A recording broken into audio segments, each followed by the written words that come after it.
আমি আবার রিপিট করতেছি, বাচ্চারা ঠান্ডা মাথায় বুঝো। একটা বিমান থেকে একটা লোক লাফ দিছে, লাফ দেওয়ার পর সে 50 মিটার জি ত্বরণে পড়ছে। ওকে ফাইন, সবাই মানছে।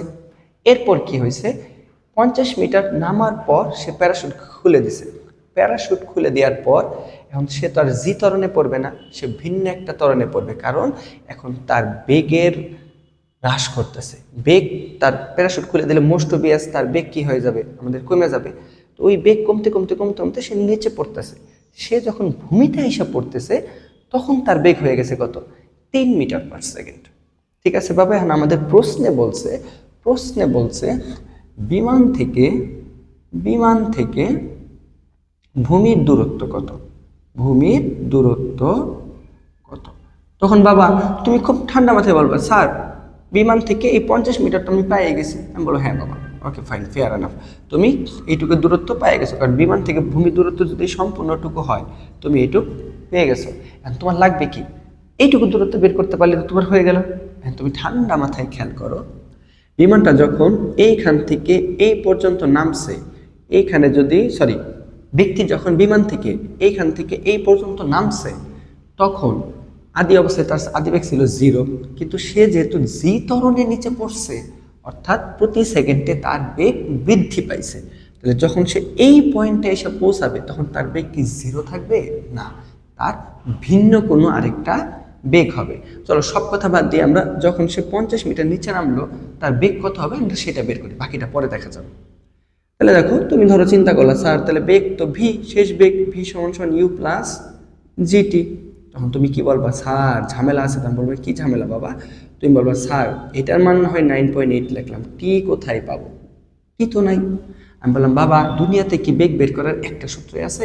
তুমি বললাম না স্যার দুনিয়াতে বেগ বের করার একটা সূত্র নেই, আরো সূত্র আছে। বলে বাবা তুমি আরেকটা সূত্র আমাকে বলো, কিন্তু তোমার কন্ডিশন দিয়ে দিলাম, এমন একটা সূত্র বলো যে এখানে শেষ বেগ আছে এবং তার সাথে উচ্চতা আছে। তখন তুমি চিন্তা করতেছো কোনটা হতে পারে। হ্যাঁ, তুমি তখন বললা যে ভি স্কোয়ার সমান ই স্কোয়ার প্লাস 2gh। স্যার এইখানে দেখেন বেগ আছে, উচ্চতা আছে, এবং আমাদের ঝামেলার কোনো বস্তু নাই, এমন কিছু জিনিস নাই যেটা আমাদের দেয়া নাই। এখানে ঝামেলা ছিল কি টি। আমি বললাম ভেরি গুড বাবা। তখন তুমি কি করলা, ভি এটার মান তো 0 প্লাস 2gh। তাহলে যদি ভি ওই পাশে রোড করে দাও, 2 গুণন 9.8 গুণন তোমার উচ্চতা কত 50, যত দূর সম্ভব এটার মান আসবে আমার রোড আবার 980 মিটার/সেকেন্ড। আচ্ছা তুমি বলো ওকে স্যার আপনি বললেন, আমি এই স্থানের বেগটা নির্ণয় করলাম, রোড আবার 980 মিটার/সেকেন্ড। স্যার কেন করলাম বাবা, কোন কারণে করছি জানো? কারণ হচ্ছে এখন দেখো এখানে তো তার বেগ ধীরে ধীরে বাড়ছে, আর এখান থেকে এইটুকুতে তার বেগ কি হবে, ধীরে ধীরে কমবে, মোস্ট অবভিয়াস, কারণ তখন সে মন্দনে পড়বে। কমতে কমতে কমতে কমতে যখন সে ভূমিতে স্পর্শ করবে তখন তার বেগ কত হয়ে যাবে, 3 মিটার/সেকেন্ড। তাহলে তুমি দেখো কত ছোট এবং কত সহজ একটা অঙ্ক। তাহলে এই অংশটুকুর ক্ষেত্রে পরবর্তী উচ্চতার ক্ষেত্রে তুমি খেয়াল করে দেখো, আগের উচ্চতার যেটা শেষ বেগ ছিল, এই উচ্চতার ক্ষেত্রে এটা কি হয়ে যাবে, আদি বেগ হয়ে যাবে। এবং তুমি তো জানো এই যে ভূমিষ্ঠ যখন লোকটা স্পর্শ করে তখন তার বেগ ছিল কত, 3 মিটার/সেকেন্ড। তাহলে আরো ফাইন, 3 মিটার/সেকেন্ড হচ্ছে আমাদের শেষ বেগ। মজার ব্যাপার হলো তার বেগটা 980 কমতেছে, প্রতি সেকেন্ডে কমতেছে।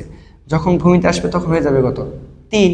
তাহলে এই কমার হারটা কে প্রকাশ করতেছে, এই মন্দনটা প্রকাশ করতেছে, অর্থাৎ a সমান -2 মিটার/2।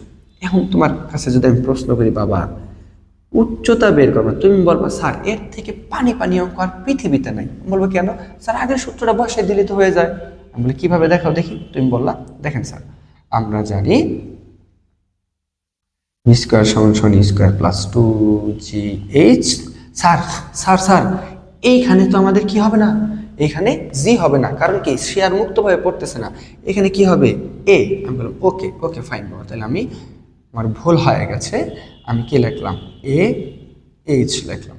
হ্যাঁ ওকে স্যার, এখন আপনি কি করতে পারেন, আপনি এইচ এর মান বের করবেন। তার মানে আপনি দেখেন V square minus E square by 2a। দেখেন স্যার সবগুলো মান জানা আছে, 100-এ 100% আমার বেগের মান চলে আসবে। আমি বলি কিভাবে বাবা? বলো স্যার শেষ বেগ দিয়ে আছে 3, আদি বেগ আগের যেটা শেষ বেগ ছিল এটা এখন আদি বেগ হয়ে গেছে স্যার। বললাম ওকে ফাইন, গুণন 2 গুণন -2। দেখো মাইনাসে মাইনাসে আমাদের কি হয়ে যাবে? কাটাকাটি হয়ে যাবে এবং লাস্টে যায় তুমি দেখবা উত্তর আসছে 242.75 মনে নেই, 75। তার মানে তুমি কি বুঝলা? এইটুকু যখন মুক্তভাবে পড়ছে তখন সে 50 মিটার দূরত্ব অতিক্রম করে, যখন সে মন্দনে পড়ছে অর্থাৎ প্যারাশুটটা খুলে দিছে তখন সে 242.75 মিটার দূরত্ব অতিক্রম করে ভূমিতে এসে 3 মিটার পার সেকেন্ড বেগ লাভ করে পড়ছে। সম্পূর্ণ দূরত্ব 50 প্লাস 242.97। আশা করি অঙ্কটা বুঝতে পারছো। খুবই এই যে স্ক্রিনশট নিয়ে রাখতে পারো, খুবই সিম্পল একটা অঙ্ক।